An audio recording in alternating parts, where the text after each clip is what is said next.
फडणवीस हे आता मंत्रिमंडळातून बाहेर पडण्याच्या तयारीत आहेत। मला सरकारमधून मोकळं करा ही नेतृत्वाला विनंती मी करणार असल्याचं फडणवीस म्हणतायत।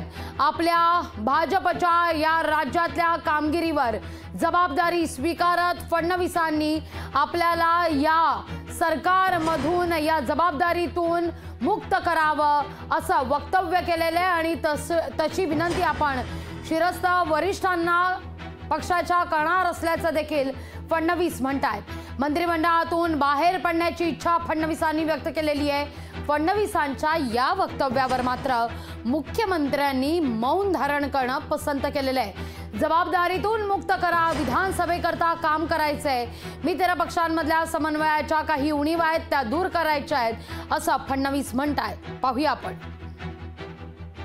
मी पक्षाला एक विनंती अजून करणार आहे। अर्थात भारतीय जनता पक्षामध्ये पक्ष सगळे निर्णय करतो की आता मला विधानसभेकरता पूर्ण वेळ त्या ठिकाणी उतरायचा आहे। त्याच्यामुळे मी भारतीय जनता पक्षाच्या शीर्षस्थ नेतृत्वाला ही विनंती करणार आहे की त्यांनी मला सरकारमधून मोकळं करावं आणि पक्षामध्ये पूर्ण वेळ काम करण्याची त्यांनी संधी द्यावी, जेणेकरून ज्या काही कमतरता राहिल्या आहेत त्या कमतरता पूर्ण करण्याच्या दृष्टीने मला माझा पूर्ण वेळ देता येईल। अर्थात बाहेर राहिलो तरी सरकारमध्ये जे काही आम्हाला करायचं आहे ते आमची टीम करेल, त्यांच्यासोबत मी असणारच आहे।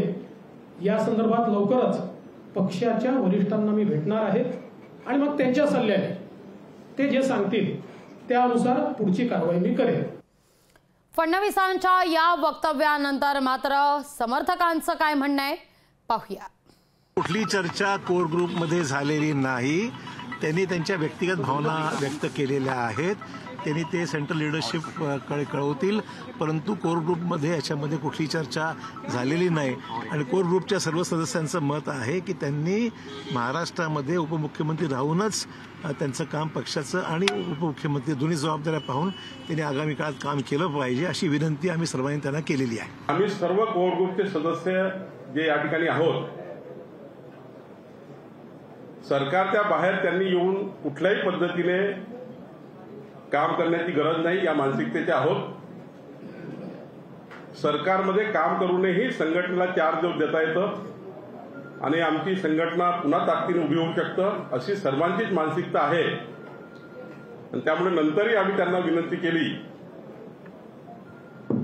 की संघटनेमध्ये आणि सरकारमध्ये समन्वय ठेवून अजून या ठिकाणी खूप काम करायची गरज आहे। त्याकरता त्यांनी सरकारमध्येच राहून आम्हाला संघटनेला प्रोटेक्शन द्यावं, संघटनेला सुद्धा पुढे न्यावं जी आम्हाला गरज आहे अशी त्यांनी आमच्या संघटनेला महाराष्ट्रात मुंबईत गरज आहे। देवेंद्रजी जोपर्यंत पूर्ण ताकदीने आमच्या दोघांचे आणि संघटना पूर्ण बूथपर्यंतच्या पाठीशी राहत नाही तोपर्यंत आम्ही अजून ऊर्जेने काम करू शकणार नाही। देवेंद्रजींनी जे मत व्यक्त केलं आहे ते त्यांचं वैयक्तिक मत असलं तरी कोर कमिटीमध्ये कुठेही या विषयावर चर्चा झालेली नाही। त्यांनी जे व्यक्त केलं की मी सरकारच्या बाहेर राहून संघटनेचं काम करेल, त्यांना आम्ही सगळ्या कोर कमिटीने त्यांना विनंती केली आहे की साहेब तुम्ही सरकारमध्ये राहूनच आज तुम्ही संघटनेचं काम करावं। तुमच्या मार्गदर्शनाखालीच पूर्ण महाराष्ट्र काम करेल आणि नक्कीच विधानसभेमध्ये पूर्ण प्लॅनिंगने आमच्या ज्या काही चुका समजा लोकसभेत झाल्या असतील त्या आम्ही इम्प्रूव्हमेंट करून त्या करेक्शन करून आम्ही विधानसभा कुठल्याही परिस्थितीत माननीय देवेंद्रजींच्या नेतृत्वाखाली हमें तिगड़े सत्ते दी। ये बात कैसे हुई मुझे भी समझ में नहीं आया, लेकिन ये बात में कहा कि कोर कमेटी में पहले भी चर्चा नहीं हुई थी। खाली उन्होंने यही कहा था, हमने कहा था ये सब जिम्मेदारी आपके अकेले की नहीं है, हम सब लोगों की है, सबकी सामूहिक जिम्मेदारी है। हम भी मिनिस्टर है, हमारी भी जिम्मेदारी है। तो हमने कहा था यही, लेकिन उन्होंने कहा नहीं नेता करके मुझे जिम्मेदारी लेनी पड़ेगी। तो यहाँ तक ये बात सीमित थी। उसके बाद में ये जो बात हुई है मुझे लगता है इसको कोई आधार नहीं है।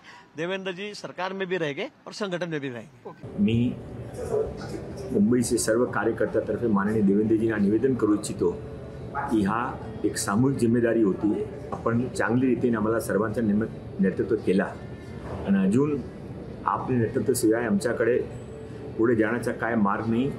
फक्त भाजपाने पूर्ण महाराष्ट्र आपल्यातर्फे एक आशा बाळगतो आणि म्हणून आपला मला रिक्वेस्ट आहे की हा सामूहिक जिम्मेदारी होती, आपण हा डिसिजन देऊ नये, आपण सरकारमध्ये राहून महाराष्ट्राच्या आणि भाजपाचे नेतृत्व करावा अशी मी आपला विनंती करतो। आम्ही सर्वजण माननीय देवेंद्रजीचे बरोबर आहे। लोकशाही मराठी ऐका, पहा, जागरूक रहा.